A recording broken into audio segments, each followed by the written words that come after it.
ভবানীপুরে শুভেন্দু অধিকারীর master stroke কি দীপাঞ্জন চক্রবর্তী আমার সঙ্গে রয়েছেন এনএসজি কমান্ড, আজ বিজেপিতে জয়েন করেছে। ভবানীপুরের শুভেন্দু অধিকারীর এই মুহূর্তে দাঁড়িয়ে মমতা বন্দ্যোপাধ্যায়ের অপোজিটে কি দীপাঞ্জন চক্রবর্তী, তিনি সম্প্রতি রয়েছেন আমার সঙ্গে, স্যারের সাথে কথা বলার চেষ্টা করবো। আপনি কি মমতা ব্যানার্জির অপোজিটে মাস্টার স্ট্রোক? দেখুন, আমি কোনো ক্লাব সংগঠনে জয়েন করিনি।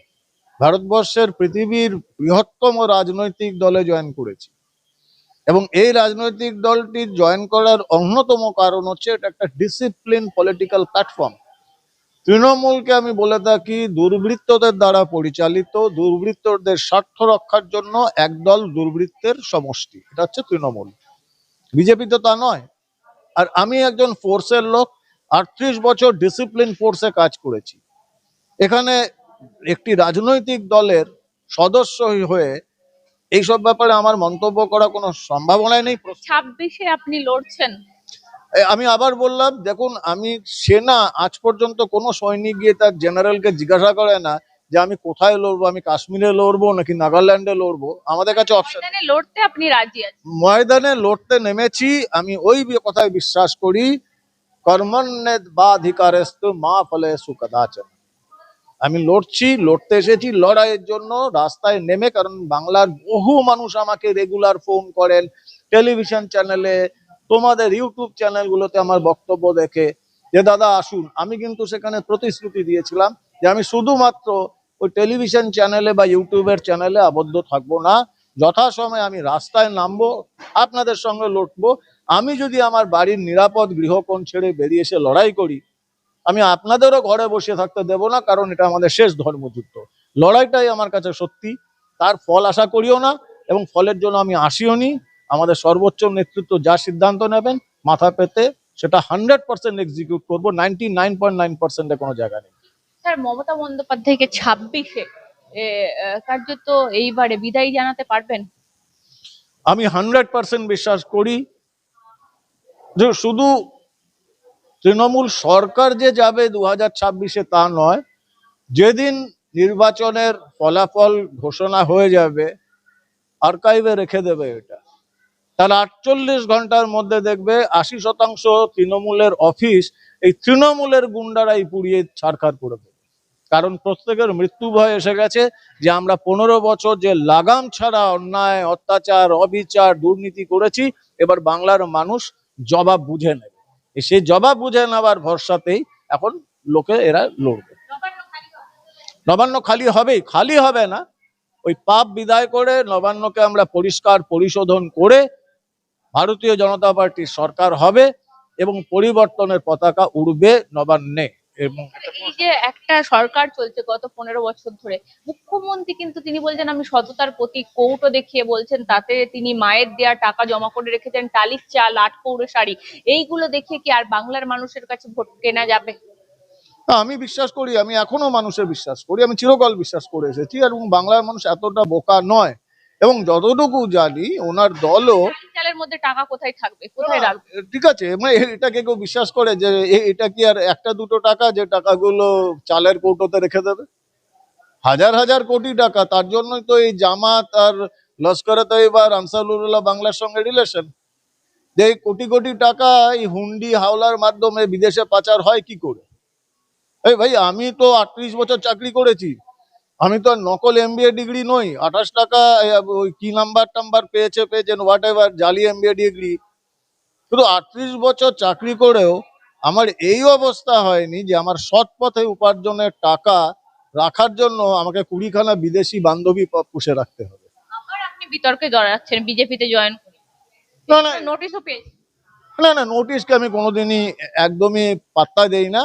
আমি তো 100 বার তো এখন অব্দি বোধহয় চ্যালেঞ্জ করে ফেলেছি টিভি চ্যানেলগুলোতে, তোমাদের ইউটিউবেও, যে ওই আনসারুল্লাহ বাংলা টিমের হেড জসিমউদ্দিন রহমানি যখন বাংলার মুখ্যমন্ত্রীকে আহ্বান জানিয়েছেন জেল থেকে বেরিয়ে প্রথমে 1.5 বছর আগে, যে আপনি মোদির কুশাসন থেকে বেরিয়ে আসুন, চিকেন নেক কেটে দিন, আপনি আমাদের সঙ্গে স্বাধীন পূর্ব পাকিস্তান জয়েন করুন, আপনাকে আমরা মাথায় তুলে রাখবো। তারপরে আমি তো অন্তত 100 বার চ্যালেঞ্জ করেছি যে হয় আমার বিরুদ্ধে মানহানির মামলা করুন, আর না হলে আপনি রিজয়েন্ডার দিন। বিদেশি বান্ধবীটা বললেন কালীঘাট থানা তো ডেকে পাঠাবে আবার। না না, সেটা কালীঘাট থানা, কেউ তো কালীঘাট থানাতে কাউকে অভিযোগ করতে হবে। কাউকে কিন্তু অভিযোগ করতে হবে যে আমার বান্ধবীদের নিয়ে বলেছে। আমি বলেছি আমার উপার্জনের টাকা বিদেশি ব্যাংকে রাখার জন্য আমার 20 খানা 25 খানা বিদেশি বান্ধবী পুষতে হয়নি। স্যার আরেকটা বিষয় যেটা এই মুহূর্তে দাঁড়িয়ে আপনি বিজেপিতে গেলেন, বিজেপি একটা আপনি বলছেন সর্বভারতীয় দল, তো মানে লক্ষ্যটা কি ঠিক আপনার? লক্ষ্যটা একটাই, বাংলায় পরিবর্তন আনতে হবে। এবার এই পরিবর্তনটা কি, এটা কি খায় না মাথায় দেয়? পরিবর্তন বাংলার সম্পর্কে যে মানুষের ধারণা হয়ে গেছে বহির ভারতে বা বহির বিশ্বে, সেটার পরিবর্তন করতে হবে। 1960 সালে ভারতবর্ষের যে কান্ট্রি জিডিপি, তাতে পশ্চিমবঙ্গের স্টেট জিডিপির কন্ট্রিবিউশন ছিল 11%, 10%-এর ওপর 1960। আর আজ সেটা এসে গেছে 5%-এর নিচে। হরিয়ানার মতো ছোট স্টেট, যাদের কোনো রকম খনিজ ভান্ডার নেই, শুধু সার্ভিস দিয়ে আজকে হরিয়ানা বাংলার থেকে বেশি তার কন্ট্রিবিউশন জিডিপিতে। আমি মহারাষ্ট্রের সঙ্গে কম্পেয়ারই করছি না, আমি বলিও লোককে, এবং এনিবডি ক্যান চেক। মহারাষ্ট্রে 2025-26-এ 45 লক্ষ কোটি টাকা, মাফ করবেন, 45 লক্ষ কোটি টাকা মহারাষ্ট্র সরকার বিদেশি নিবেশ, ফরেন ডাইরেক্ট ইনভেস্টমেন্ট নিয়ে এসেছে। বাংলার কত জানো? 15,000 কোটি টাকা। এই পরিবর্তনটা আমাদের করতে হবে। পশ্চিমবঙ্গে মাদ্রাসা শিক্ষার জন্য 5,300 কোটি না 5,700 কোটি টাকা বরাদ্দ, আর ওয়েস্ট বেঙ্গল পুলিশের জন্য বরাদ্দ 3,000 কোটি টাকা। এটার পরিবর্তন করতে হবে। স্যার আরেকটা বিষয়, যে বিষয়টা বলছি, এত দুর্নীতি, এত চুরি দুর্নীতি, মুখ্যমন্ত্রী বলছেন তিনি তো সততার প্রতীক, তিনি কি দুর্নীতির সঙ্গে যুক্ত? না, অদ্ভুত ব্যাপার। আমি তো কলকাতায় তো রেগুলার আসি, বম্বেতে থাকলেও আমি আগে দেখতাম কলকাতার বিভিন্ন জায়গায় বিরাট বিরাট হোর্ডিং, আর সেখানে বলা হতো সততার প্রতীক। আমি তো গত 2 বছর 3 বছর ধরে একটা হোর্ডিং দেখিনি সততার প্রতীক। ওনার দলের লোকেরাই বিশ্বাস করেন না। ওনার দলের মুখপাত্র, প্রধান মুখপাত্র, উনি হয়তো নাম নিতে চায় না সন্ধ্যাবেলায়, তো উনি তো একটা সময় সেই গাড়ি বাজিয়ে, বডি বাজিয়ে উনি গান গাইতেন, বলতেন যে সারদার টাকার সব থেকে বড় বেনিফিশিয়ারি মমতা ব্যানার্জি। উনি তো বলতেন, আবার ওনাকে তো উনি এখন মুখপাত্র, প্রধান মুখপাত্র বানিয়ে দিয়েছেন। মুখপাত্র আপনাকে বলছেন আপনি চারানার নকুল দানা, তার আবার কি ক্যাশ মেমো দরকার, কি বল? সবার সব কথা দেখো, আমি খুব পশু প্রেমী। পশুদের বিরুদ্ধে আমি কখনো একটা মন্তব্য করি না। উনি পশুও নন, উনি পোকামাকড়, একজন পোকামাকড়, নর্দমার পোকামাকড়। আমি তার কি জবাব দেবো? সে যে বলছে বাঙালি বাইরে থেকে একাধিক বাংলার নামে কুৎসা ছড়িয়েছে, কুৎসা রটনা করেছে, সেই বাঙালি জয়েন করলো কি করলো আমাদের কিছু যায় আসে না। না না, কিছু বলা নেই। উনি নিজের গুণে নিজে মহিমান্বিত। তোমরা আমার থেকে বেশি করে জানো। উনি তো ঠিক আছে, সেটা এই সমস্ত লোককে, আমরা যে বাংলার কথা বলছি, বাংলার যুবক যুবতীদের কর্মসংস্থানের কথা বলছি, শিক্ষার কথা বলছি, দুর্নীতি মুক্ত বাংলার কথা বলছি, আইন শৃঙ্খলার উন্নতির বাংলার কথা বলছি, শিল্প ইন্ডাস্ট্রির উন্নতির কথা বলছি, সেখানে এই সমস্ত পোকামাকড় আমার নামে কি বললো, আমার কিছু আসে যায় না। দেখো, মৌচাকে যখন আমি ঢিলটা মারবো, তখন ওই মক্ষী রানীকে বাঁচানোর জন্য মৌমাছিরা তো আসবে। এরা তো শ্রমিক মৌমাছি, শ্রমিককে নিয়ে আমার কোনো চিন্তা নেই। মক্ষী রানী বদলাতে হবে। আপনি সাপের লেজে পা দিয়েছেন, ছোবল ছোবল খাবেন। I am trend commando. আমি কিন্তু খুব ভালো করে জানি খালি হাতে সাপ কি করে ধরতে হয়, আমাদের শেখানো হয়। এবং আমি মিজোরামে কাউন্টার ইনসার্জেন্সি জঙ্গল ওয়ারফেয়ার কমান্ডো কোর্স করেছি, সার্ভাইভাল কোর্স। সেখানে আমাদের দেখানো হয় যে সাপ কি করে ধরা হয়, এবং সাপকে কি করে জঙ্গলে তুমি কি করে ওকে তোমার খাদ্যে পরিণত করতে হবে, কারণ তুমি এছাড়া কিছু খাবে না। সো সাপ দেখা আছে, সাপ ধরার আমি ট্রেন্ড, এবং সাপ খেয়েওছি। তো সাপের ক্ষমতা থাকলে ছবল দিয়ে দেখা। স্যার আরেকটা বিষয়, একদম মমতা ব্যানার্জি নামটা, তার বিপরীতে আপনারা লড়াই করছেন। সবকিছু জেনে বুঝে দেখছেন আমাদের রাজ্যের পরিস্থিতি, বিরোধী বললে, কথা বললে আপনি নোটিশ খেতে হবে, জেলে যেতে হবে, সবকিছুর জন্য তৈরি তো? Absolutely, absolutely. আমরা যখন রেডে যেতাম, অ্যাম্বুসে যেতাম, আমরা কি ভাবতাম যে গুলিটা শুধু আমরাই ছড়বো, ওদিক থেকে আসবে না? কিন্তু এটা আমি খুব ভালো করে জানি, আমার নামে যদি কোনো বুলেটের নাম লেখা থাকে, আমাকে কেউ বাঁচাতে পারবে না।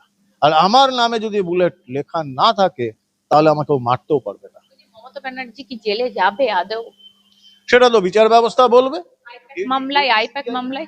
এটা ইডি সিবিআই বলবে, বিচার ব্যবস্থা বলবে। এখন দেখো, আমি তো আর আইনজীবী নয়, কিন্তু চোখের সামনে যেটা দেখেছি এটা বলতে পারি, যদি সঠিক বিচার সঠিক সময়ের মধ্যে না হয় তাহলে সারা ভারতবর্ষ জুড়ে একটা অত্যন্ত খারাপ নিদর্শন তৈরি হবে। ইডি, সিবিআই, ইনকাম ট্যাক্স বলো, এরা কিন্তু সারা ভারতবর্ষে আক্রান্ত হবে, কারণ প্রেসিডেন্টস তৈরি হয়ে যাচ্ছে। একটা জিনিস মমতা ব্যানার্জি বলছেন, আমার কি এইটুকু ঘরের মধ্যে আমি থাকি, এইটুকু সবকিছু, তার মধ্যে স্যার দেখা যাচ্ছে তাহলে এই প্লট গুলো কাদের পরিবারের, কার এই এই যে এত এত প্লট, সেগুলো তো ব্যানার্জি পরিবারের নামে, নিজের কিছু নেই কিন্তু পরিবারের এত কিছু। না দেখো, এটা যখন রাবণের শেষ অবস্থার সময় উনি বলেছেন যে আমার বংশ পরম্পরা যারা আছে সবাই আমাকেই দোষ দিচ্ছে, দোষটা তো সবার, ওদের জন্যই তো করেছি। এটা যখন দস্যু রত্নাকর ছিল তখন উনিও বলতেন। ওনার আত্মীয় পরিজনকে যখন জিজ্ঞাসা করা হয়েছিল তখন তারা বলেছিল যে দস্যু রত্নাকরের পাপের বোঝা আমরা কেন দেব। তার মানে চোর নয়, বাকি সব চোর। না না, দস্যু রত্নাকর বাল্মীকি হয়েছিলেন, ইনি হতে পারবেন না, ইনি দস্যু দস্যুই থেকে যাবেন। স্যার, সবশেষ বাংলার মানুষকে কি বার্তা দিতে চাইবেন? আজকে আপনি একদম নতুন যাত্রা শুরু করলেন, রোজ আমাদের চ্যানেলে এতদিন সাক্ষাৎকারে অন্যভাবে মানুষ দেখতো, আজ একদম সম্পূর্ণ অন্য ভূমিকায়। আমি আগেও কোনোদিন মুখোশ নিয়ে চলিনি। আমি সঠিককে সঠিক, বেঠিককে বেঠিক বলার সাহস রয়েছে, কারণ আমার দুটো জিনিস নেই, আমার ভয় নেই, আমার লোভ নেই। সেই দীপাঞ্জন বদলায়নি, আগামী 10 বছর যদি বেঁচে থাকি বদলাবে না। যেদিন বাংলার একজন মানুষ বলবে দীপাঞ্জন বদলে গিয়েছে রাজনীতিতে এসে, মুখের সামনে এসে দাঁড়িয়ে বলবেন আমি রাজনীতি ছেড়ে সন্ন্যাস নিয়ে নেবো, আমি বদলাবো না এবং আপনাদেরও ঘরে বসে থাকতে দেব না। কারণ এই লড়াই, এই 2026 আমাদের শেষ ধর্মযুদ্ধ। যদি আমাদের বাঁচতে হয়, সন্তান সন্ততিদের বাঁচাতে হয়, সনাতনী হিন্দু সমাজকে বাঁচাতে হয়, বাংলাকে বাঁচাতে হয়, রাষ্ট্রীয় সুরক্ষাকে বাঁচাতে হয়, এবার হিন্দুরা, সনাতনী সমাজ এবং রাষ্ট্রবাদী জাতীয়তাবাদী মুসলিম সমাজ আপনারাও চলে আসুন। আপনাদেরও ঠকাচ্ছেন এই মহিলা, মারছে মুসলিম, মরছে মুসলিম। কতদিন আপনাদের ঘরের ছেলেরা এখন শুধু গিগস এমপ্লয়ি রয়েছে, ডেলিভারি বয়, প্রাণ হাতে নিয়ে দৌড়ে বেড়াচ্ছে, মোটরসাইকেল নিয়ে, জোম্যাটো, সুইগি। এটাই কি আপনাদের প্রাপ্য ছিল? আপনারা আসুন, সবাই মিলে আমরা পরিবর্তন করি। আর এই পরিবর্তন না হলে বাংলার জীবনে কোনোদিন মাথা তুলে দাঁড়াতে পারবে না। জয় হিন্দ।